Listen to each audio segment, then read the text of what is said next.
Good afternoon everyone, welcome to by C learning. हम basics के 2 video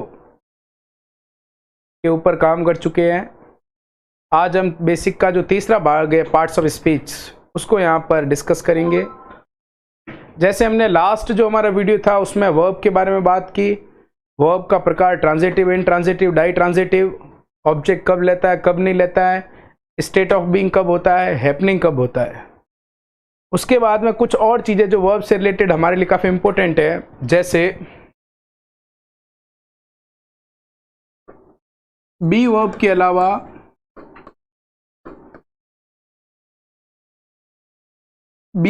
अलावा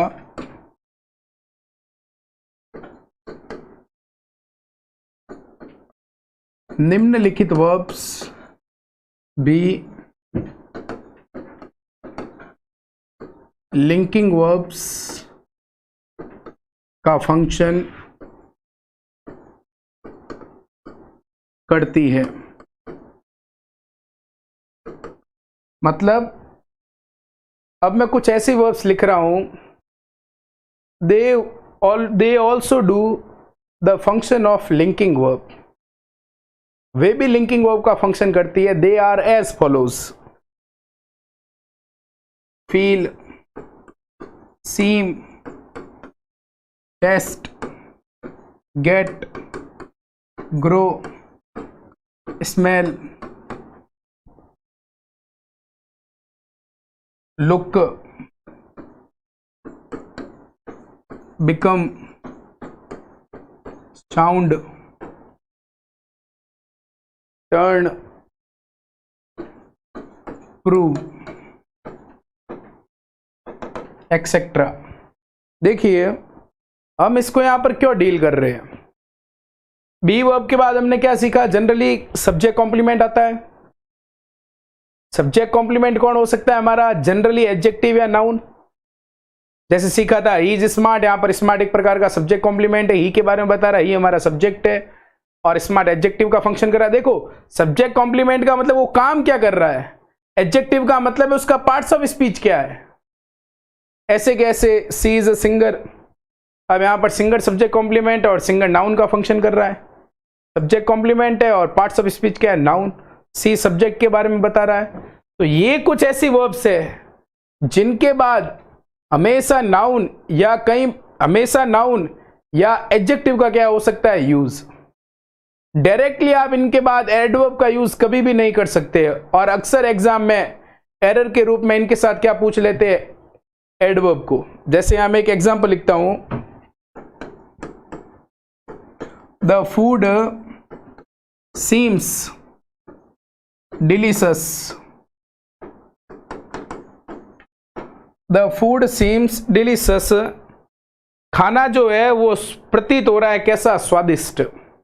feel का अर्थ है महसूस करना, सीम का अर्थ है प्रतीत होना, टेस्ट का अर्थ है उसका स्वाद लेना, गेट का अर्थ है होना, ग्रो का अर्थ है यहां पर होना, स्मेल का अर्थ है सूंघना, लुक का अर्थ है देखना या प्रतीत होना, प्रतीत होने का सेंस है, बिकम का अर्थ है बनना, साउंड का अर्थ होता है उसको महसूस करना, प्रतीत होना, टर्न का अर्थ है यहां पर बदलना, उसका प्रतीत होना, प्रूव का अर्थ है साबित होना।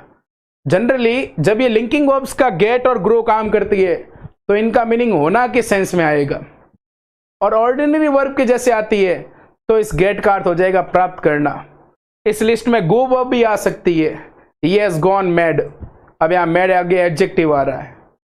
तो ऐसी कई सारी वर्ब्स हो सकती है, जनरली इनके अलावा कोई 2-4 और भी हो सकती है जो लिंकिंग वर्ब का फंक्शन करती है। सिखाने का जो मेन पॉइंट है वो क्या है, इनके बाद जनरली यहां देखिए ये सीम्स है, ये हमारी वर्ब आ गई। इस वर्ब के बाद ये एडजेक्टिव है जो सब्जेक्ट कॉम्प्लीमेंट का काम कर रहा है, क्योंकि इस फूड के बारे में बता रहा है, सब्जेक्ट के बारे में जानकारी देने वाला क्या हो गया, सब्जेक्ट कॉम्प्लीमेंट। बी वर्ब के बाद या इन वर्ब्स के बाद जनरली एडजेक्टिव और क्या आ सकता है, noun. The food seems delicious, खाना कैसा प्रतीत हो रहा है, टेस्टी हो रहा है, स्वादिष्ट हो रहा है। अब आपको लगे कि ये यहां पर बी वर्ब का फंक्शन कर रही है या नहीं कर रही है, बी वर्ब का फंक्शन कर रही है या नहीं कर रही है, तो आप मुझे ये बताइए कि ये जो बी वर्ब है यहां पर आप फर्स्ट फॉर्म आती है तो यहां आप इज आर एम लगा दीजिए, सिंगुलर के साथ इज, प्लूरल के साथ आर। यदि यह पास्ट दिया हुआ है सेकंड फॉर्म, तो यहां लगा दीजिए आप वॉज, आपको पता चल जाएगा कि वो बी वर्ब है। यदि इज और वॉज का मीनिंग बैठता है तो वो बी वर्ब है। यहां देखिए, द फूड सीम्स डिलीशियस, खाना स्वादिष्ट प्रतीत होता है। द फूड इज डिलीशियस, खाना स्वादिष्ट है। इसका मतलब इज लगाने पर भी सेंटेंस में कोई मीनिंग में चेंज नहीं हो रहा है। जब इज़ारम लगाने पर भी, इज़ारम मतलब बी वर्ब, बी मतलब लिंकिंग, तो जब इज़ारम या वॉज वर्ड लगाने पर फर्स्ट फॉर्म है तो इज़ारम, सेकंड फॉर्म है तो वॉज वर्ड, तो इसका मीनिंग क्या नहीं होगा, कोई चेंज नहीं होगा। इसका मतलब वो दी गई वर्ब किसका फंक्शन कर रही है, लिंकिंग वर्ब का। फूड हमारा क्या है, सब्जेक्ट।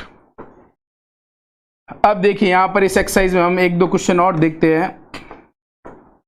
मैं लिख देता हूं सपोज यू लुक हैप्पी, या मैं लिख देता हूं you look happily.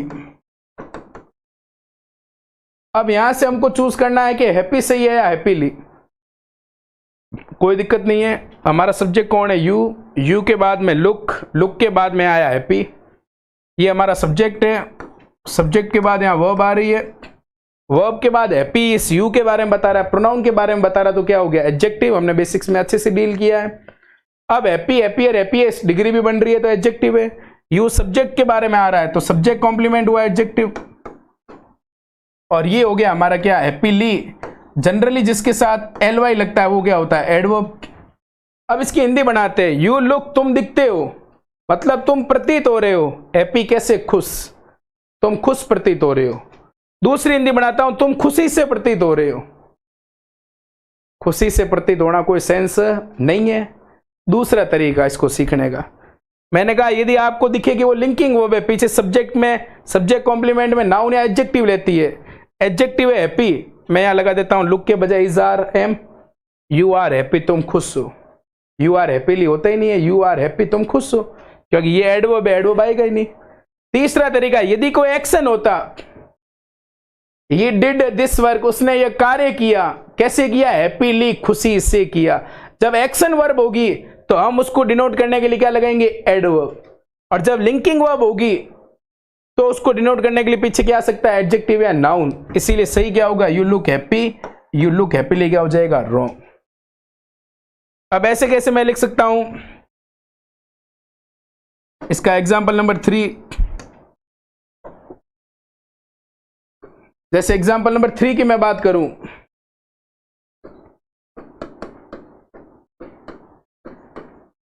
Milk turn sour, milk turn sourly. यहां पर लिखा हुआ है question number 4, he feels tired, he feels tiredly. अब इसकी हम बात करते हैं कि यहां कौन सा सही होगा।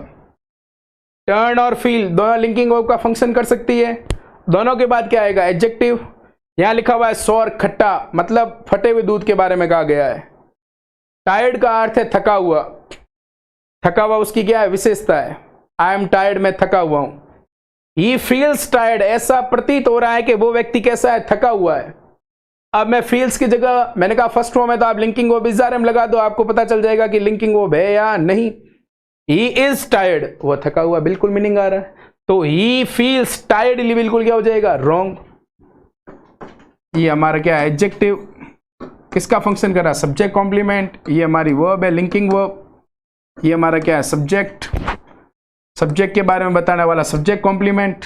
और एडजेक्टिव है क्या हो सकता है, नाउन।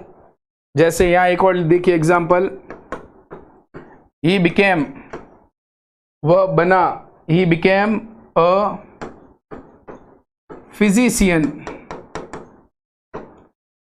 अब यहां इसके आगे ए एन लगा है, जनरली ए एन लगने वाला क्या होता है, नाउन। अब मैं चेक करता हूं, यहां बिकेम है, बिकेम क्या इस लिस्ट में है, ये रहा बिकम, बिकेम इस लिस्ट में लिंकिंग वर्ब का काम करती है। यदि लिंकिंग वर्ब का काम कर रही है तो इज आर एम या वॉज वर्ड लगाने पर मीनिंग देगी। बिकम, बिकेम सेकंड फॉर्म है, सेकंड फॉर्म के लिए क्या आएगा, वॉज या वर। ही वॉज अ फिजिशियन, वो एक फिजिशियन था, बिल्कुल सही है। ही बिकेम अ फिजिशियन, वो एक फिजिशियन बना, बिल्कुल सही आ रहा है वॉज लगाने पर। इसका मतलब ये भी किसका फंक्शन कर रही है, लिंकिंग वर्ब का। सब्जेक्ट के लिए आ गया सब्जेक्ट कॉम्प्लीमेंट, और पार्ट्स ऑफ स्पीच की बात करें तो क्या हो गया, नाउन। ये हमारा क्या है, सब्जेक्ट। ऐसे कैसे, मिल्क टर्न सॉर, दूध फट गया, मिल्क वॉज सोर, दूध फटा हुआ था या दूध फटा हुआ फट गया। वॉज लगाने पर मीनिंग आ रहा है। ये भी किसका फंक्शन कर रही है? लिंकिंग वर्ब का। शोर सही है, शोर लिखा है रॉन्ग। ये मिल्क हमारा क्या हो गया? सब्जेक्ट, मिल्क टर्न्ड शोर। इसका मतलब इस प्रकार के जितने भी स्ट्रक्चर होंगे उन सभी में हमें यह ध्यान रखना है कि लिंकिंग वर्ब के बाद जनरली एलवाई वाला एडवर्ब न के बराबर आएगा 0%, और जनरली क्या आ सकता है? नाउन या एडजेक्टिव। इसका हमें बहुत ही अच्छे तरीके से क्या ध्यान रखना है? ध्यान। ये लिंकिंग वर्ब दूसरे सेंस में भी आ सकती है। आई स्मेल्ड द केक, मैंने केक को सूंघा, ऑब्जेक्ट आ रहा है cake. The cake smells good, cake से कैसी खुशबू आ रही है? अच्छी आ रही है। अब यहां लगा है the cake is good, cake अच्छा है। इसका मतलब पहले वाला स्मेल कैसी है? Linking verb. और दूसरा जो स्मेल है उसमें वो किसका काम कर रही है? एक्शन का काम कर रही है। देखिए इस एग्जाम्पल को भी।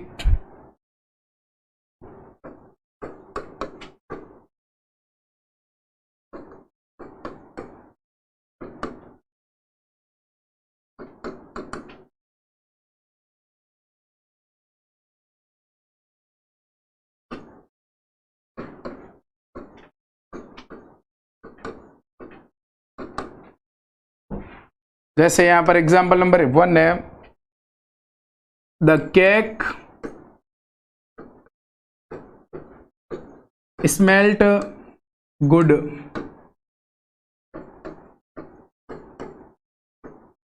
The cake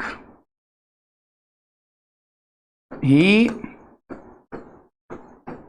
smelt the cake. अब यहां देखिए दो सेंटेंस है। ही स्मेल्ट, उसने सूंघा। क्या सूंघा? क्या से ऑब्जेक्ट मिला? केक, नाउन है। द हमारा क्या? आर्टिकल। यहां पर सूंघने पर ऑब्जेक्ट आ रहा है, इसका मतलब ये कैसा काम कर रही है? एक्शन वर्ब का काम कर रही है। ये हमारा क्या हो गया? सब्जेक्ट। तो यहां पर ही के द्वारा केक के ऊपर क्या हो रहा है? काम हो रहा है। जब सब्जेक्ट किसी के ऊपर काम कर रहा है एक्शन को, तो वो हमारा क्या होता है? ऑब्जेक्ट। और ऑब्जेक्ट किस वर्ब में होता है? जो कैसी वर्ब होती है? एक्शन वर्ब को होती है। The he smelt the cake, उसने किसको सूंघा? केक को। या उसने क्या सूंघा? केक सूंघा। तो यहां पर जो ये स्मेल्ट है ये एक्शन शो कर रही है।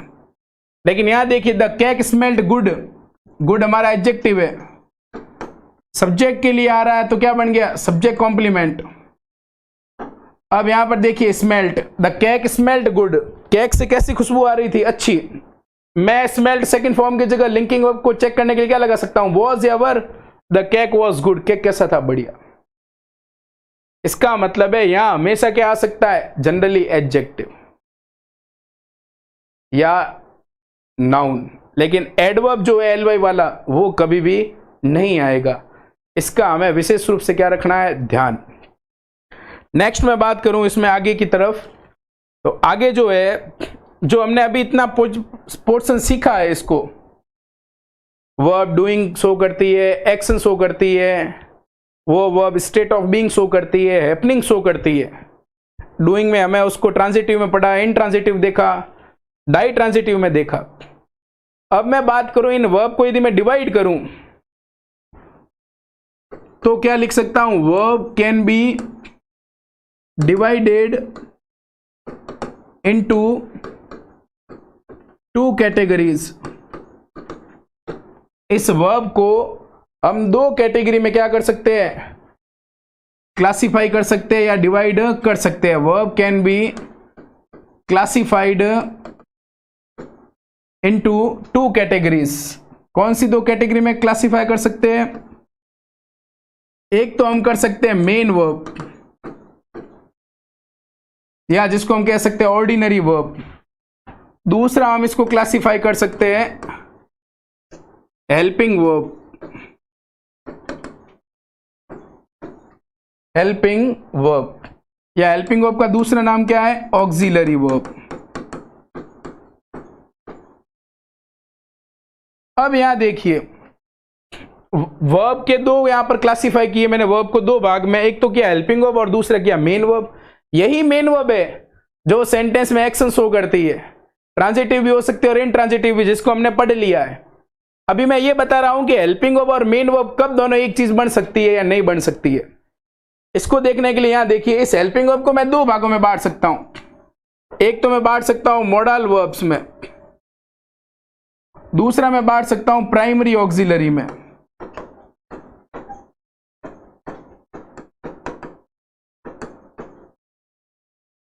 अब ये जो मॉडल्स है ये हमारे पास टोटल कितने हैं? टोटल हमारे पास 13 मॉडल्स है। और प्राइमरी ऑक्सिलरी कौन सी वर्ब है? प्राइमरी ऑक्सिलरी हमारे पास 3 वर्ब है, एक है बी, एक है डू और एक है हैव। ये तीनों प्राइमरी ऑक्सिलरी का फंक्शन करती है। और प्राइमरी ऑक्सिलरी का फंक्शन करने का मतलब क्या बना? ये सेंटेंस में हेल्पिंग वर्ब का भी काम कर सकती है और मेन वर्ब का भी काम कर सकती है। कौन कर सकती है? बी, डू और हैव। बी का मतलब is, are, am, was, were, do का मतलब डू, डज, डिड और हैव का मतलब हैज, हैव, हैड। ये सेंटेंस में दो चीजें कर सकती है। क्या कर सकती है? They act as both helping verb and main verb. ये सेंटेंस में हेल्पिंग वर्ब और मेन वर्ब दोनों का काम कर सकती है। कौन? बी, डू और हैव। इसीलिए इस टॉपिक को यहां डिस्कस कर रहा हूं ताकि हमारा बेसिक्स और अच्छे से इंप्रूव हो जाए एक बार। ऐसे कैसे? हमारे पास क्या है? मॉडल है। मॉडल केवल किसका काम करता है? They act as helping verb. ये सेंटेंस में केवल हेल्पिंग वर्ब का ही फंक्शन कर सकता है। दूसरा, they are followed by main verb. इस मॉडल्स के बाद हमेशा क्या आएगी? Main verb. जैसे ही कैन टीच, कैन हमारा मॉडल है हेल्पिंग वर्ब, टीच हमारी क्या हो गई? Main verb. He can speak English, can हमारा मॉडल है, स्पीक हमारी क्या हो गई? Main verb. I would like, would हमारी हेल्पिंग वर्ब है मॉडल और लाइक क्या हो गई? वर्ब की फर्स्ट फॉर्म। इसका मतलब है मॉडल्स हमेशा हेल्पिंग वर्ब का काम करेंगे। दूसरा, इनके बाद क्या आएगी? Main verb. लेकिन बी, डू, हैव जो प्राइमरी ऑक्सिलरी है ये हेल्पिंग वर्ब का भी काम करेंगे और मेन वर्ब का भी काम करेंगे। अभी इसको एग्जांपल से हम सीखेंगे। पहले मैं आपको मॉडल्स की लिस्ट बता देता हूं एक बार। जैसे यहां देखिए, ये मॉडल जो है इनमें भी आगे दो कैटेगरी है। एक है marginal auxiliary verbs. Marginal auxiliary verbs 3 होती है, नीड, डेयर और यूज टू। ये दोनों हेल्पिंग वर्ब और मेन वर्ब दोनों का फंक्शन करती है। और ये यूज टू हमारे एडजेक्टिव का भी फंक्शन करता है और हेल्पिंग वर्ब का भी मॉडल में फंक्शन करता है। दोनों का फंक्शन करेगा। लेकिन ये जो है can, could, will, would, may, might, should, must, ought to,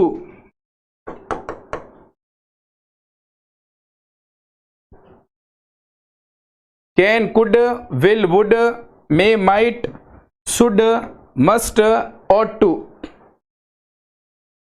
लगभग ये जो हमने लिखी है यहां पर सेल, ये 10 हमारी जो मॉडल्स है ये केवल एक ही फंक्शन कर सकते हैं। किसका? हेल्पिंग वर्ब का।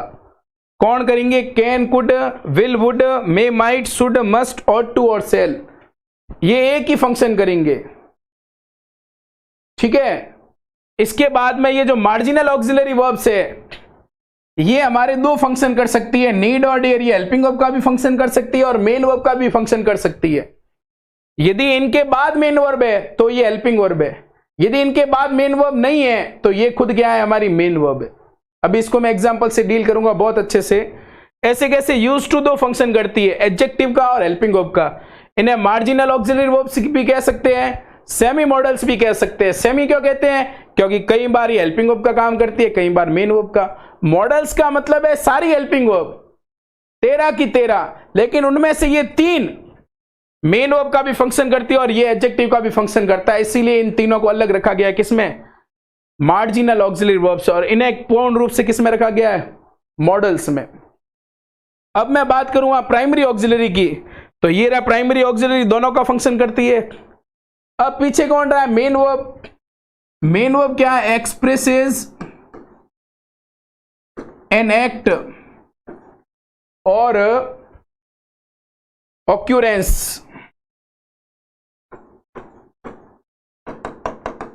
it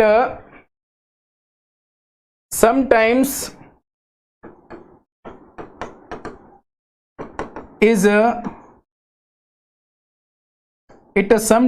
is preceded by helping verb। अब यहां ध्यान देना, ये मेन वर्ब जो है सेंटेंस में किसी कार्य को या किसी होने को या किसी अवस्था को क्या करती है? व्यक्त। इट समटाइम्स का मतलब है कभी कभार, is preceded by helping verb, इससे कई बार पहले क्या आ सकता है? Helping verb. अब जैसे ये दो लिखा है एक्ट और ऑक्यूरेंस, ये तो हमने सीख लिया। आई एम टीचिंग इंग्लिश, अब यहां टीच का एक एक्शन हो रहा है। आई एम अतुल, यहां कोई एक्शन नहीं हो रहा है, सब्जेक्ट के बारे में बताया जा रहा है, स्टेट बताई जा रही है कि मैं क्या हूं? अतुल हूं। आई एम अ टीचर, मैं क्या हूं? टीचर हूं। तो क्या और कैसा बताया जा रहा है? या कोई काम जो अपने आप हो जाए, द सन राइजेस, सूर्य उदय होता है, अपने आप होता है, कोई उसको करने तो नहीं जाता पकड़ के, तो वो ऑक्यूरेंस को शो कर रहा है वहां पर, राइज। इसका मतलब ऐसी वर्ब जो स्टेट को बता सकती है या हैपनिंग को बता सकती है या किसको बता सकती है? किसी एक्ट को, किसी डूइंग को, जो हमने पहले डील कर ली। इसके पहले हेल्पिंग वर्ब आ भी सकती है और नहीं भी आ सकती है। अब इसी चीज को हम पूर्ण रूप से क्लियर करते हैं एग्जांपल्स के द्वारा। देखिए कैसे होते हैं इसके examples. Example number 1, he is playing cricket. Example number 2, he is a player. Example number 3, I have a pen। Example number 4, I have got a pen। पहले इन 4 एग्जाम्पल्स को हम अच्छे से डील कर लेते हैं। Please listen to me attentively, ध्यान से सुनिए। इन चारों में हम किस प्रकार से डिफरेंस करते हैं।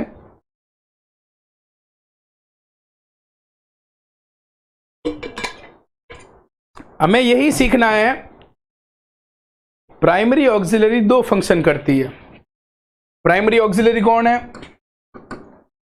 बी, डू और हैव। ये 2 फंक्शन करेगी कौन से? हेल्पिंग वर्ब के और मेन वर्ब के। हेल्पिंग वर्ब कब होगी? जब इसके पीछे मेन वर्ब होगी। मेन वर्ब कब होगी? जब पीछे कोई और वर्ब नहीं होगी। देखिए यहां सबसे पहले लिखा हुआ है इज अ प्लेइंग। अब यहां एक्शन हो रहा है प्ले करने का, खेलने का एक एक्शन हो रहा है। प्ले, प्लेड, प्लेड 3 फॉर्म से एक्शन हो रहा है, एक्शन को शो कर रही है। ये हमारी क्या हो गई? Main verb. अभी मैंने लिखा था मेन वर्ब से पहले क्या आ सकती है? Helping verb. अब यहां इज आया है, ये हेल्पिंग वर्ब कर रही है। और हेल्पिंग वर्ब क्यों नाम पड़ा?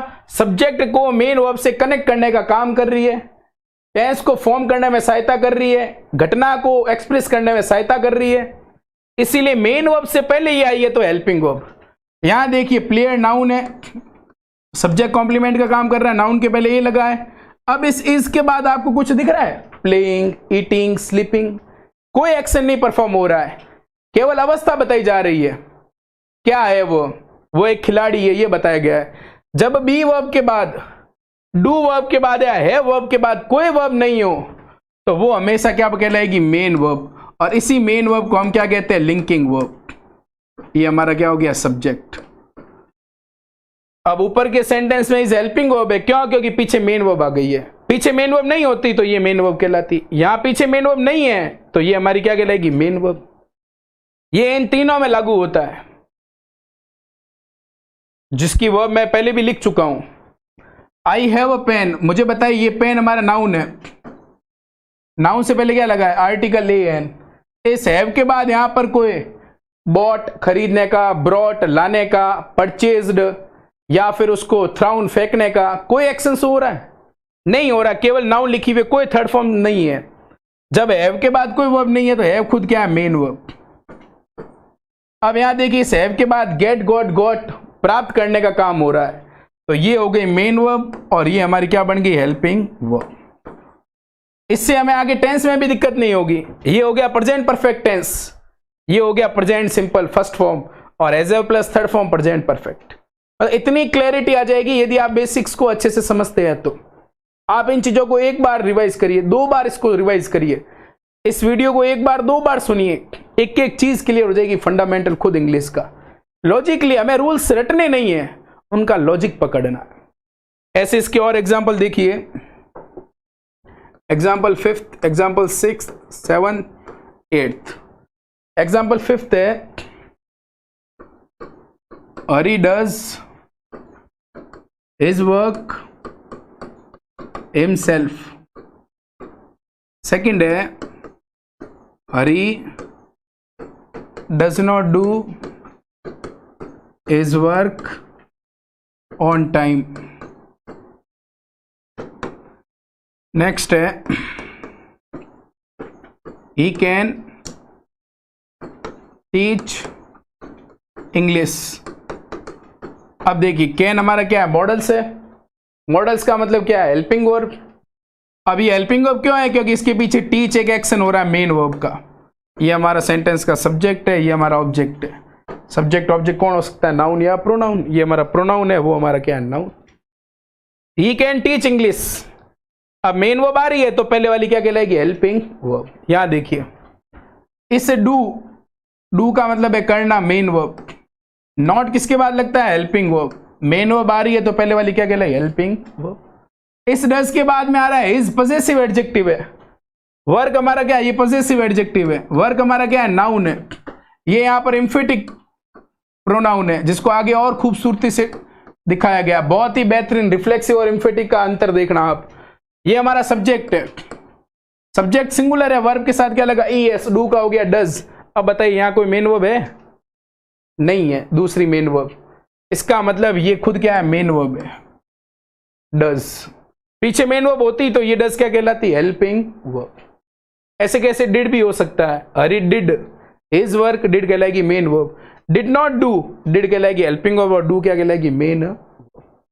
यहां देखिए, he can teach English, can helping verb है, टीच हमारी क्या है, मेन वर्ब। अब यहां एग्जांपल देखिए दूसरे, आई नीड यू।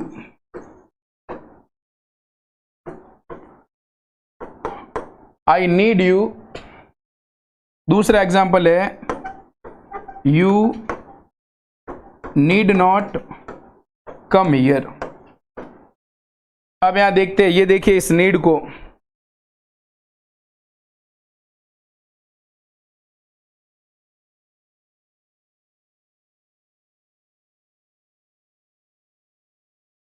इस नीड को देखिए, you need not come here. Need के बाद क्या लगा, नॉट। पीछे मेन वर्ब है कम आना, ये हो गई मेन वर्ब कम, कैम कम। अब जब मेन वर्ब आ रही है तो ये हमारी हेल्पिंग वर्ब बनी, मॉडल का फंक्शन कर रहा है। और नॉट किसके बाद लगता है, हेल्पिंग वर्ब का। All modals are helping verb. I need you. अब देखिए, आई सब्जेक्ट है, मुझे किसकी आवश्यकता है, तुम्हारी। यू ऑब्जेक्ट है। इस नीड के बाद बताइए कोई कम, टेक ऐसी कोई वर्ब है, नहीं है। इसीलिए ये जो नीड है ये हमारे किसका फंक्शन कर रहा है, मेन वर्ब का।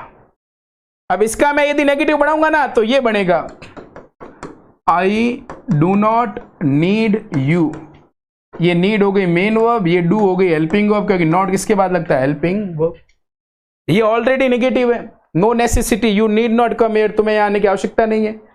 केवल और टू के बाद और यूज टू के बाद टू लगता है, बाकी मॉडल्स के बाद टू का यूज नहीं होता, बेयर इन्फिनिटिव है। तो you need not come here, need not और कम के बीच में टू का यूज नहीं हुआ।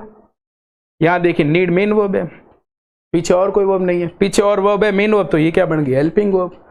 ऐसे कैसे, यहां देखिए लास्ट इसी को यूज टू मैं आपको एक बार बता देता हूं।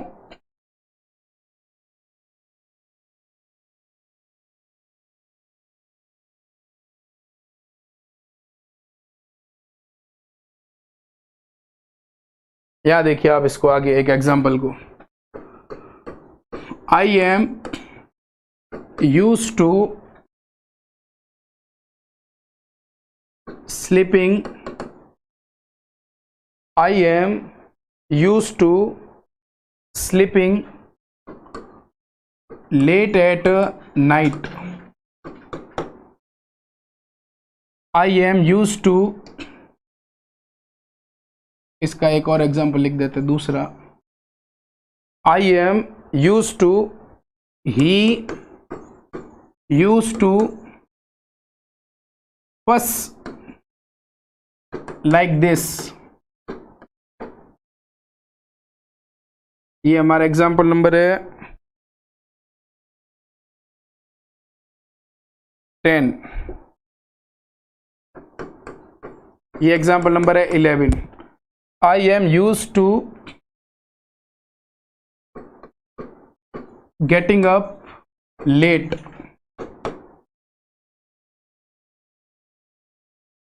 I am used to getting up late. Second example है he used to fuss like this. अब ये used to जो है, इसके पहले जब भी यहां बी वर्ब हो उस समय ये हमेशा एडजेक्टिव का फंक्शन करेगा. और इस यूज टू का मतलब होगा आप किसी चीज की क्या है, हैबिचुअल है. I am use to teaching, मैं पढ़ाने का आदी हूं, मेरी हैबिट है. I am use to getting up late, मैं देरी से उठने का क्या हूं, आदी हूं. ये हो गया यूज टू के साथ फर्स्ट फॉर्म प्लस यहां आई एन जी आएगा, जेरेंड आएगा. इसका स्पेशली क्या रखे ध्यान, यहां फर्स्ट फॉर्म नहीं आएगी. और यदि यही यूज टू आए, इससे पहले बी वर्ब नहीं है, बाद में two plus first form infinitive है, ये इन्फिनेटिव जेरेंड वगैरह में बाद में सब इसको अच्छे से वीडियो में आगे बताया हुआ है पूरे कोर्स में. He used to first like this, जब इस यूज्ड टू के बाद फर्स्ट फॉर्म आए और आगे बी वर्ब नहीं आए, उस समय ये यूज्ड टू किसका काम करेगा, मॉडल का. और मॉडल का मतलब क्या है, helping verb. He used to first like this, first का मतलब है किसी बात का बतंगड़ बनाना. वो इस प्रकार से हर बात का क्या बनाता है, बतंगड़. और यहां इसका मतलब बनाता था, वो हर बात का बतंगड़ बनाता था. पास्ट हैबिट को शो कर रहा है. किसको शो कर रहा है, यूज्ड टू यहां पास्ट हैबिट को शो कर रहा है. और जब used to be verb is are am के साथ आएगा और पीछे जेरेंड लेगा फर्स्ट फॉर्म प्लस आईएनजी, वो यूज्ड टू किसको शो करेगा, प्रेजेंट हैबिट को. I am used to getting up late, मैं आदी हूं देरी से उठने का. I am used to drinking tea या I am used to having T, मैं आदी हूं चाय पीने का. सी इज यूज्ड टू, ऐसा हम बोलते हैं, वो आदी है मतलब उसको करने दो, कुछ कहने की जरूरत नहीं. He is used to making pretence, ये बहाने बनाने का क्या है, आदी है. इस प्रकार से हम कोई भी चीज क्या कर सकते हैं, एक्सप्लेन कर सकते हैं. तो मतलब बी वर्ब के बाद यूज्ड टू के साथ क्या आएगी, फर्स्ट फॉर्म प्लस आईएनजी. यहां हमेशा आईएनजी केस होगा, ये ध्यान रखना. यदि बी वर्ब नहीं है तो यूज्ड टू के बाद क्या आएगी, फर्स्ट फॉर्म. तो ये यूज्ड टू मॉडल है, हेल्पिंग वर्ब है, और ये यूज्ड टू क्या है, एडजेक्टिव. अब इसका नेगेटिव दोनों तरीके से बन सकता है, या तो डिड नॉट यूज के हिसाब से बनाओ या यूज्ड नॉट टू. मतलब ये खुद आगे क्या कर सकता है, इंट्रोगेटिव में पूरा यूज्ड खुद आ सकता है. तो ये हमने मेजर डिफरेंस सीखा किसमें, एक तो सीखा प्राइमरी ऑक्सिलरी, हेल्पिंग वर्ब का काम कब करेगी और मेन वर्ब का काम कब करेगी. यदि primary auxiliary be do have के बाद कोई वर्ब है तो वो हमारी क्या है, हेल्पिंग वर्ब. इनके बाद कोई वर्ब नहीं है तो यही हमारी क्या है, मेन वर्ब. ऐसे के ऐसे 10 मॉडल के पीछे जनरली क्या आती है, फर्स्ट फॉर्म. तो वो मॉडल्स तो हमारे हेल्पिंग वर्ब है. लेकिन ये 3 मॉडल नीड, डेयर और यूज्ड टू, इनमें 2 हेल्पिंग वर्ब और मेन वर्ब का फंक्शन करता है. यूज्ड टू एडजेक्टिव और हेल्पिंग वर्ब दोनों का फंक्शन करता है. ये इसके रहे एग्जाम्पल. यहां तक हमारा कौन सा टॉपिक था, पूरा वर्ब टॉपिक. इतना मैंने शुरुआत से कहा था कितना इसके कॉन्सेप्ट अच्छे है, और ग्रामर का पूरा बेस मान सकते हो आप इसको, वर्ब को. नेक्स्ट मैं स्टार्ट करता हूं अब प्रीपोजिशन. अब पीछे छोटे छोटे सिंपल ही रहे हैं. प्रीपोजिशन जो वर्ड है, इस प्रीपोजिशन को कहते हैं संबंध सूचक अवयव. नाम से ही पता चल रहा है, जो हर किसी प्रकार का क्या बनाए, संबंध बनाए. प्रीपोजिशन, जिसकी पोजीशन हमेशा प्री होती है. प्री मतलब प्री एक ऐसा प्रीफिक्स है जिसका अर्थ होता है पहले.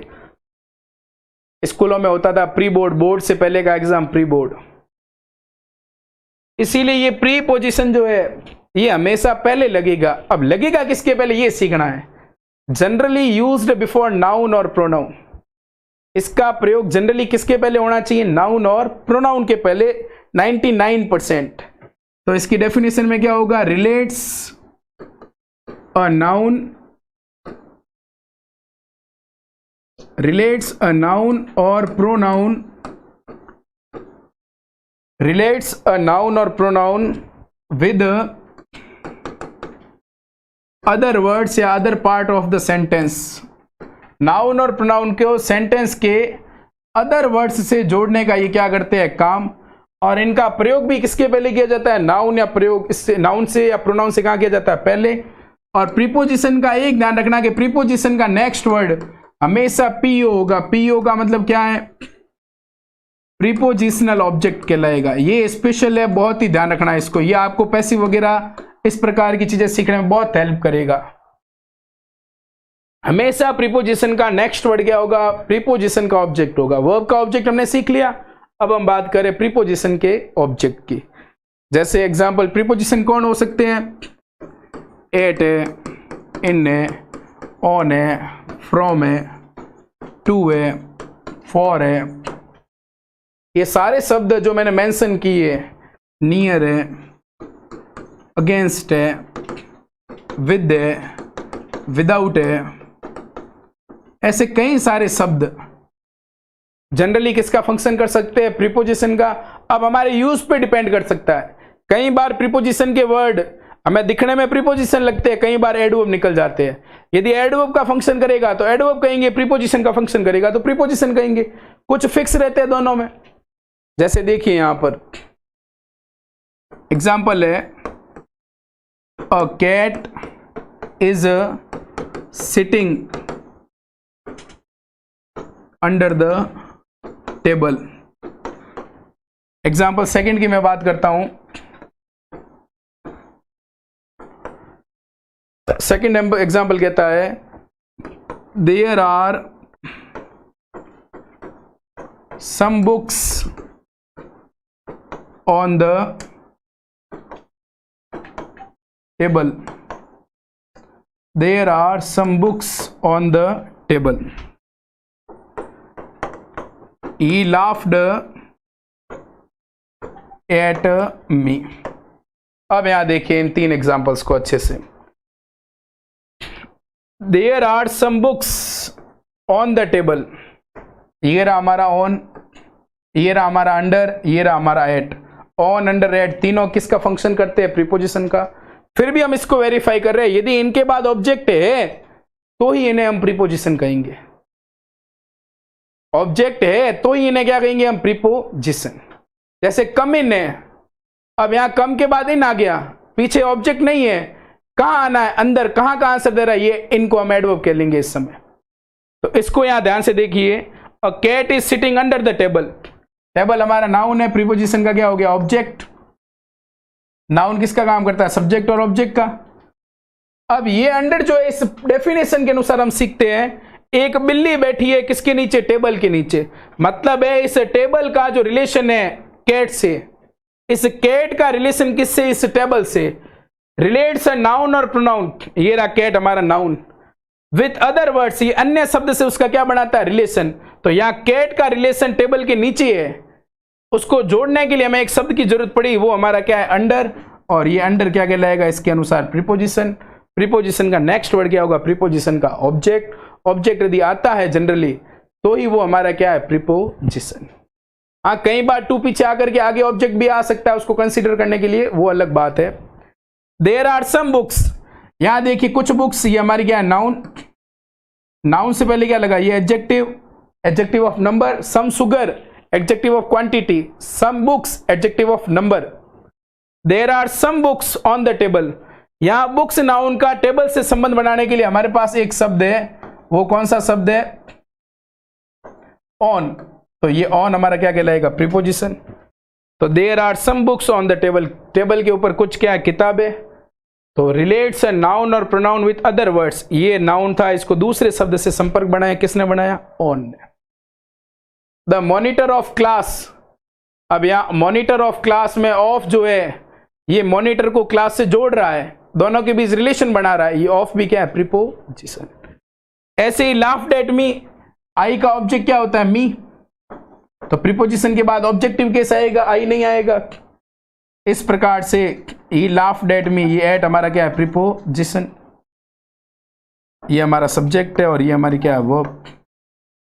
हमें इन चीज़ों को अच्छे से ध्यान रखना है कि he laughed at me, there are some books on the table, a cat is sitting under the table, under, on, at, for, against, with, without, ये सारे वर्ड्स किसका फंक्शन करते हैं? प्रीपोजिशन।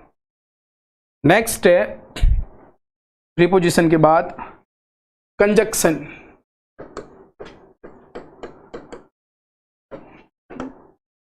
कंजक्शन का मतलब है, जो कंजक्शन है इसको कहते हैं हमारे लिए कैसा शब्द जो कंजक्शन करे, को का मतलब जोड़े। तो मतलब क्या करना, किसी चीज को कंजक्शन करने का मतलब किसी चीज को संयोजन करना। संयोजन करने का मतलब है उस चीज को हम क्या कर रहे हैं? जोड़ रहे हैं, इसीलिए उसको हम क्या कहेंगे? कंजक्शंस। इसीलिए इसको कंजक्शन को हिंदी में क्या कहेंगे? संयोजक शब्द। पहली चीज कंजक्शन करना मतलब को करना, किसी को जोड़ना। को का मतलब क्या होता है? साथ होता है। तो ये किसी अलग अलग चीजों को साथ बताता है। को क्लास होती है ना लड़के लड़कियों की साथ में, तो को कंजक्शन का भी मतलब क्या है? साथ होना। इसको हम कनेक्टिव्स भी कह सकते हैं, कनेक्टर्स भी कह सकते हैं, लिंकिंग डिवाइस भी कह सकते हैं। जनरली क्या काम करता है? जॉइंस, ये जॉइन करता है, जॉइंस वर्ड्स, फ्रेजेस और क्लोजेस। सेंटेंस में वर्ड्स को, फ्रेजेस को और क्लोजेस को ये जोड़ने का क्या करता है? काम। अब यहां हमारे सामने एक और प्रॉब्लम आ गई, फ्रेज और क्लोज। आराम से ये भी हम सीखेंगे, फ्रेज और क्लोज। नाम बड़े है, बाकी कुछ नहीं है। यदि जनरली बात करूं, अतुल ये एक वर्ड है, अतुल। सीता ये एक वर्ड है, सीता। बोतल ये एक वर्ड है, बोतल। फ्रेज जनरली दो शब्दों का समूह जिसमें सब्जेक्ट और वर्ब का अरेंजमेंट नहीं होता। इन द कॉर्नर, अब इसका कोई सब्जेक्ट ऑब्जेक्ट अरेंजमेंट है? नहीं है। ये तीन शब्द है, इन द कॉर्नर। ऐसे कैसे? Very quickly. बस दो या दो से अधिक शब्दों में जिसमें सब्जेक्ट और ऑब्जेक्ट का कॉम्बिनेशन नहीं होता उसको फ्रेज कहते हैं। क्लोज जिसका अपना सब्जेक्ट और वर्ब होती है, जो सब्जेक्ट और वर्ब का कॉम्बिनेशन रखता है। फ्रेज में सब्जेक्ट वगैरह नहीं होगा, क्लोज में सब्जेक्ट और वर्ब जरूर होगा। ब्रेड विथ बटर, अब ब्रेड विथ बटर में कोई सब्जेक्ट है? नहीं है, सब्जेक्ट ऑब्जेक्ट का कोई कॉम्बिनेशन नहीं है, ये फ्रेज है। तो इस प्रकार से अब इसको हम देखते हैं कि क्या फ्रेज है और क्या क्लोज है, कैसे ये वर्ड्स को जोड़ता है कंजक्शन। एग्जाम्पल 1 है, Hari and Sumit are playing, Hari and Sumit are good friends. अब यहां देखिए, हरी एक शब्द है, वर्ड है, सुमित भी क्या वर्ड है। इस वर्ड को और इस वर्ड को जोड़ने का काम जिसने किया वो हमारा कंजक्शन है, एंड। देखिए दो शब्दों को जनरली, दो से अधिक भी हो सकते हैं, अतुल, हरी एंड सुमित, दो या दो से अधिक शब्द को, फ्रेज को या क्लोज को जोड़ने का काम करने वाला क्या कहलाएगा? Conjunction. Hari and Sumit are good friends, यहां एंड ने जोड़ा, हरी एंड सुमित को, दो अलग अलग वर्ड को जोड़ रहा है, एंड हमारा कंजक्शन है। इंग्लिश में एक वर्ड कई सारे पार्ट्स ऑफ स्पीच, उस दिन मैंने फास्ट बताया था, नाउन भी बना, वर्ब भी बना, एडजेक्टिव भी बना, एडवर्ब भी बना। इसका मतलब हमें इन चीजों को देखना है कि उसका फंक्शन क्या है। ये आर अभी मैंने सीखा, इस आर के बाद कोई दूसरी वर्ब नहीं है, ये मेन वर्ब। फ्रेंड्स नाउन है, नाउन से पहले जो लगा वो क्या हो गया? एडजेक्टिव। बी वर्ब के बाद आता है उसको क्या कहेंगे? Subject complement. फिक्स है फंडे, इतने आप इसको एक बार दो बार रिवाइज करिए, सब क्लियर हो जाएगा। सेकेंड एग्जाम्पल है, Mohan is dancing and singing. अब यहां डांसिंग और सिंगिंग को कनेक्ट किसने किया? एंड ने। दो वर्ड को जोड़ने वाला क्या कहलाए? कंजक्शन। ये भी हमारा वर्ड है और ये भी हमारा क्या वर्ड है। इस दो, हालांकि फंक्शन तो वर्ब का कर रहा है, पर मैं यूं वर्ड, फ्रेज और क्लोज के आधार पे बता रहा हूं कि ये कंजक्शन दो वर्ड्स को यहां जोड़ रहा है। अभी मैं एक फ्रेज को बता रहा हूं जोड़ करके। Example 3, a frog can live on land and in water. अब यहां देखिए, in water, on land, on land दो शब्द हो गए, इन वाटर दो शब्द हो गए, दो शब्द को जोड़ने से क्या बन गया, फ्रेज। तो ये इन वाटर ये क्या है, फ्रेज है। यहां के यहां ऑन लैंड ये भी क्या है, फ्रेज है। इन दो फ्रेज को, on land and in water को कनेक्ट कौन कर रहा है, एंड। दोनों के लिए अलग अलग प्रीपोजिशन रिक्वायर्ड है, तो ऑन और इन लिखा है। एक ही रिक्वायर्ड होता तो एक बार ही हम मेंशन करते, आगे पीछे मेंशन करने की जरूरत ही नहीं होती। Frog can live on land and in water. एक फ्रॉग जो मेंढक है वो जमीन पर भी, भूमि पर भी और पानी में भी रह सकता है। ऑन के बाद लैंड है, ये इसका ऑब्जेक्ट है। इन के बाद वाटर है, वो इन प्रीपोजिशन का ऑब्जेक्ट है। एंड कंजक्शन है। लिव मेन वर्ब है। कैन क्या है, हेल्पिंग वर्ब। फ्रॉग क्या है, सब्जेक्ट है। ए हमारा क्या है, आर्टिकल। ऐसे कैसे, देखिए एक और example. I know that Virat Kohli is a good cricketer. I know that Virat Kohli is a good cricketer. अब यहां देखिए, आई सब्जेक्ट है, नो वर्ब है। ये सब्जेक्ट और वर्ब कितना क्लोज बना, एक क्लोज। जिसका सब्जेक्ट और वर्ब होगा वो क्लोज है। बाकी इसको भी मैं बताऊंगा आगे। यहां विराट कोहली सब्जेक्ट है, इज हमारी मेन वर्ब है, पीछे कोई और वर्ब नहीं है, तो ये हमारा बन गया दूसरा क्लोज। वो था फर्स्ट क्लोज, ये है सेकंड क्लोज। दो क्लोज को जोड़ने के लिए यहां कौन आया, वो क्या कहलाया, conjunction. I know that Virat Kohli is a good player. मैं जानता हूं कि विराट कोहली एक अच्छा खिलाड़ी है। इन दो क्लोज को, एक सेंटेंस में कई सारे क्लोज हो सकते हैं। यहां से यहां तक ये पूरा सेंटेंस है एक, इसमें क्लोज कितने हैं, दो। जितने क्लोज होंगे जनरली उससे कंजक्शन एक क्या होगा, कम। तभी तो मिनिमम दो को जोड़ेगा तो कंजक्शन कितना चाहिए, एक। तीन को जोड़ेगा तो कंजक्शन कितने चाहिए, दो। आ रही बात समझ में, आगे कंजक्शन में और इसको अच्छे से कराया है। तो I know that Virat Kohli is a good cricketer. ये दैट यहां किसका काम कर रहा है, कंजक्शन का। ये दैट रिलेटिव प्रोनाउन का भी काम करता है, लेकिन रिलेटिव प्रोनाउन से पहले एंटीसीडेंट जरूर होगा। आ रही है बात समझ में। तो यहां तक ये क्या था हमारा, कंजक्शन। कंजक्शन के बाद में एक लास्ट जो हमारा बचा है, बहुत ही सिंपल है, ऐसा कुछ इसमें विशेष भी नहीं है, वो है हमारा इंटरजेक्शन।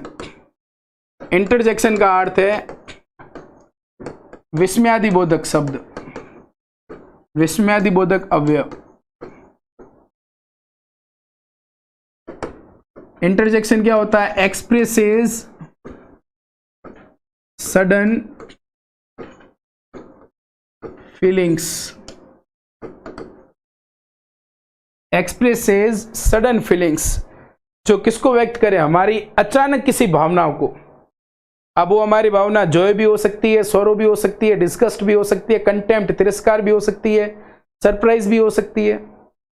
इस प्रकार अचानक कोई हमारी चीज व्यक्त हो, हमारे भाव व्यक्त हो, आउच इट हर्ट्स मी। अब मैंने अचानक संवेदना व्यक्त की, किससे, आउच से। ऐसे कैसे मैं किसी को कह सकता हूं वेल डन डियर। अब मैं उसको शाबाश से दे रहा हूं, उसके काम को देख करके उसको अप्रिशिएट कर रहा हूं। ऐसे मैं कह सकता हूं wow that is great news. अब मैंने अपनी खुशी को व्यक्त किया, एडमायरेशन में तारीफ कर रहा हूं कि न्यूज बड़ी क्या लगी, शानदार। ए अरे alas my dog is dead, दुख को व्यक्त कर रहा हूं अलास से। डोंट टॉक टू मच, अब मैं मना कर रहा हूं हंस बोल करके कि ज्यादा मत बोलो, सामने वाले को साइलेंट रहने के लिए कह रहा हूं।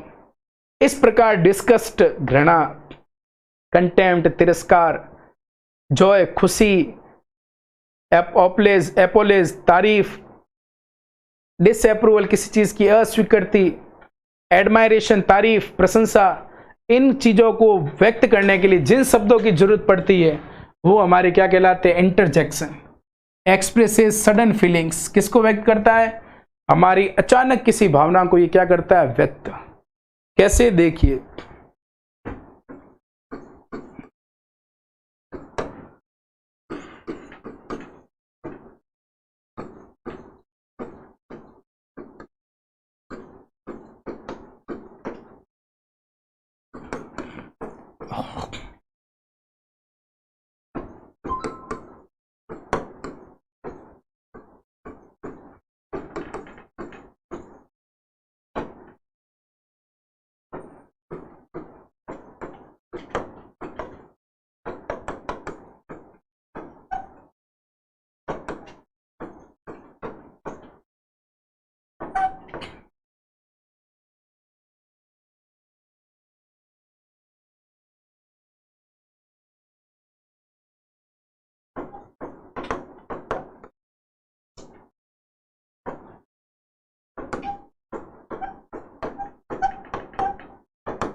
अब यहां देखिए इसको अच्छे से। इंटरजेक्शन वर्ड जो है जनरली इसकी पहचान में तो हमें एक्सक्लेमेटरी सिंबल मिलेगा, ये रहा सभी में एक्सक्लेमेटरी सिंबल। जिसके बाद एक्सक्लेमेटरी सिंबल आता है वो जनरली इंटरजेक्शन हो सकता है। हर बार वहां पर एक्सक्लेमेटरी मिले ये जरूरी नहीं है, यस कॉमा करके भी हो सकता है, तो उसका हमारे वैसे इतना कोई फर्क नहीं पड़ना। मेन बात क्या है, जो इंटरजेक्शन होगा ऐसा वर्ड है जो हमारी फीलिंग्स को शो करेगा। यहां देखिए, hurray our team has won the match, hurray कह सकते हैं, हुर्रा कह सकते हैं। तो यहां पर देखिए वो व्यक्ति अपने जॉय को एक्सप्रेस कर रहा है, किससे कर रहा है, हुर्रे से कह रहा है, खुशी को व्यक्त कर रहा है। Hurray our team has won the match, हमारी टीम मैच जीत गई। तो यहां हुर्रे क्या है, interjection. Alas my dog is dead, याद रखने का तरीका है लास, इसका मतलब हम लास की बात कर रहे हैं तो दुख है, सौरव को व्यक्त करने के लिए क्या आएगा, alas. My dog is dead, ये सौरव को व्यक्त कर रहा है, alas. Wow that is great news, क्या शानदार खबर है, तारीफ कर रहे हैं। कई बार सरप्राइज शो भी कर देता है, wow it is going to be really interesting. Fie she did such a thing, disapproval, थोड़ी सी घृणा व्यक्त करना, छी उसने ऐसा कार्य कर लिया, तो ये हमारी घृणा को व्यक्त कर रहा है फाई। कई सारे इंटरजेक्शंस होते हैं, कई सारे, ए ओ आउच, इस प्रकार से ये सारे हमारे क्या है, इंटरजेक्शन। तो हमने अपने इन 3 बेसिक के लेक्चर में 8 पार्ट्स ऑफ स्पीच, उनके फंक्शन को अच्छे से पढ़ा है, क्या है, कितने प्रकार है, ग्रामर किससे रिलेटेड क्या डील करना है, एरर से रिलेटेड क्या डील करना है, वो तो टॉपिक वाइज टॉपिक मैंने करवाया है। यहाँ बेसिक में आपको मैंने एक अप्रोच दी है कि सेंटेंस में हम कैसे फाउंड आउट करें कि वो नाउन है या प्रोनाउन है या एडजेक्टिव है या एडवर्ब है या कंजक्शन है या इंटरजेक्शन है, क्या है। Okay, did you get me. अब मैं आपको 5-7 सेंटेंस की प्रैक्टिस दे रहा हूं, जिसको हम क्या करेंगे, ब्रेक करेंगे, ताकि आपको भी पता चले कि किस प्रकार से इनको ब्रेक किया जाता है।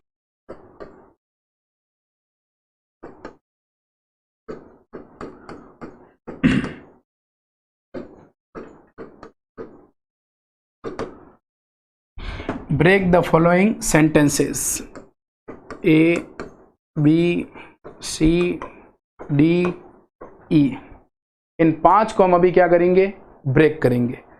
5 सेंटेंस में आपके सामने लिख देता हूं। He has not completed the task yet. Second है, I work quickly and carefully. I work quickly and carefully. Hari has been studying English since 7 o'clock. Hari has been studying English since 7 o'clock. इसके बाद हम next example की बात करते हैं। I called him stupid. Sachin played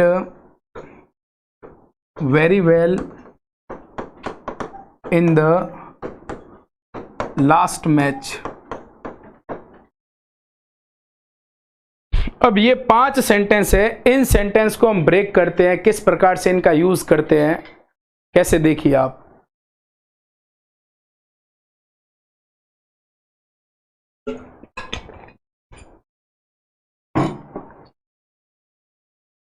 He has not completed the task yet।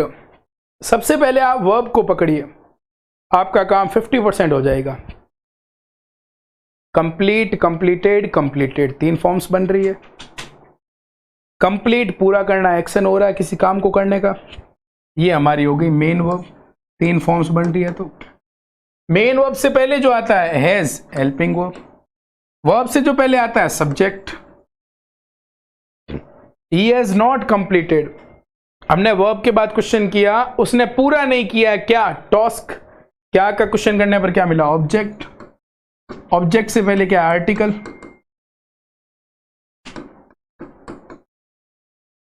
अब पूरा क्या नहीं हुआ है, अभी तक नहीं हुआ है, तो ये पूरा करने का काम बता रहा है कि अभी तक नहीं हुआ है, तो ये वर्ब के बारे में जानकारी दे रहा है, तो ये हमारा क्या हो गया, एडवर्ब। बच्चा कौन है, ये नॉट। अब इस नॉट का क्या करें, कुछ तो इसको भी बनाना पड़ेगा। यहां देखिए ये वर्ब है, और वर्ब के पहले उसी एडवर्ब को लगाया जाता है जो उसको क्या करता है, क्वालिफाई। तो ये नॉट किसको बता रहा है, कंप्लीट नहीं होने को बता रहा है, तो ये भी हमारा क्या है, एडवर्ब। अब ये जो मैंने लिखे है ये इनका रोल है। पार्ट्स ऑफ स्पीच दूसरा है, देखिए यहां पर ही प्रोनाउन है parts of speech, task noun है पार्ट्स ऑफ स्पीच। अब रोल अलग हो सकता है, पार्ट्स ऑफ स्पीच रोल अलग होगा और पार्ट्स ऑफ स्पीच क्या होगा, अलग। अब यहां देखिए he has not completed the task, ये हमारा सब्जेक्ट है। सब्जेक्ट कौन हो सकता है, नाउन या प्रोनाउन। ही राहुल नाम की जगह आ गया तो प्रोनाउन है। मेन वर्ब से पहले आ गया हेल्पिंग वर्ब, ये मेन वर्ब, ये हेल्पिंग वर्ब। हेल्पिंग वर्ब का दूसरा नाम auxiliary verb has. Main verb को क्वालिफाई कर रहा है, एडवर्ब। मेन वर्ब के बाद क्या और किसको का आंसर दे रहा है, ऑब्जेक्ट, नाउन या प्रोनाउन। येट वर्ब के बारे में बता रहा है, yet adverb. I work quickly, यहां पर वर्क काम करना है, वर्ब है, मेन वर्ब। अब इस मेन वर्ब से पहले आईज आ रहे हैं, हैज, हैव, डू, डज कुछ है, नहीं है, हेल्पिंग वर्ब नहीं है। इससे पहले आ गया कौन, आई, सब्जेक्ट। सब्जेक्ट कौन है, प्रोनाउन। क्विकली मैं करता हूं, कैसे, तेजी से और सावधानी से। तो करना के बारे में जानकारी मिल रही है कि कैसे काम हो रहा है, क्विकली और केयरफुली। तो करना वर्ब है, और वर्ब को क्वालिफाई करने वाला क्या होता है, एडवर्ब। अब यहां 2 एडवर्ब को कनेक्ट करने के लिए 2 वर्ड्स है हमारे पास, 2 वर्ड्स को कनेक्ट करने वाला क्या हुआ, कंजक्शन। देखो कितना इजी हो गया सेंटेंस को ब्रेक करना। तो हम एरर वगैरह अच्छे से फाइंड आउट कर सकते हैं। देखिए ये तो स्पेशली जैसे यदि हम पटवार कोर्स की बात करें तो एरर निकालना, मतलब टॉपिक के ऊपर कमांड करनी है, फिर एरर पहुंचेंगे। जनरली टॉपिक सीख करके फिलअप करना होता तो इतना दिक्कत नहीं होती। Hari has been studying English since 7 o'clock। Study action हो रहा है पढ़ने का, मेन वर्ब। मेन वर्ब से पहले जो आया वो helping verb. Generally first form को तो हम हेल्पिंग वर्ब कह देते हैं, सेकंड को पार्टिकल भी हम कह सकते हैं। अब वर्ब से पहले आ रहा है सब्जेक्ट, सब्जेक्ट हरी नाउन है। स्टडिंग क्या, क्या पढ़ रहा है, इंग्लिश। क्या का आंसर दे रहा है, ऑब्जेक्ट, ऑब्जेक्ट नाउन है। सिंस प्रीपोजिशन, प्रीपोजिशन के बाद क्या आता है, प्रीपोजिशन का object, 7 o'clock। I called him stupid, call पुकारना, एक्शन हो रहा है, वर्ब है, मेन वर्ब। आई सब्जेक्ट है, प्रोनाउन का फंक्शन करेगा, सब्जेक्ट है, प्रोनाउन है। आई कॉल्ड हिम, मैंने किसको बुलाया, उसको। उसको हमारा क्या हो गया, ऑब्जेक्ट। अब इतना सब सीखने के बाद स्टूपिड पकड़ना पड़ेगा। आई कॉल्ड हिम, मैंने उसको बुलाया, क्या बुलाया, क्या का आंसर मिल रहा है, स्टूपिड से मूर्ख बुलाया है। तो मुझे बताओ ये मूर्ख ऑब्जेक्ट होगा या कॉम्प्लीमेंट होगा। ऑब्जेक्ट कौन होता है, नाउन या प्रोनाउन। स्टूपिड एडजेक्टिव है, और एडजेक्टिव कभी भी ऑब्जेक्ट नहीं होता, तो ये ऑब्जेक्ट तो नहीं है। बचा क्या, एडजेक्टिव है। एडजेक्टिव क्या है, सब्जेक्ट कॉम्प्लीमेंट का काम कर सकता है, ऑब्जेक्ट कॉम्प्लीमेंट का। यहाँ ऑब्जेक्ट आ गया, इस ऑब्जेक्ट के बारे में बता रहा है, स्टूपिड है, ये क्या बन गया, ऑब्जेक्ट कॉम्प्लीमेंट। अब पैसिव में कहां गड़बड़ होगी, हम स्टूपिड को आगे ले लेंगे तो रॉन्ग है, क्योंकि आगे ऑब्जेक्ट आएगा। आई called him stupid, parts of speech है, एडजेक्टिव, काम किसका कर रहा है, ऑब्जेक्ट कॉम्प्लीमेंट का, ये stupid. Sachin played very well in the last match, ये रही वर्ब, एक्शन हो रहा है, मेन वर्ब। खेला कैसे अच्छे से, वर्ब के बारे में बता रहा है। एडवर्ब, एडवर्ब से पहले भी क्या आता है, एडवर्ब, उसको क्वालिफाई करने के लिए। इन हमारा क्या है, प्रेपोजिशन।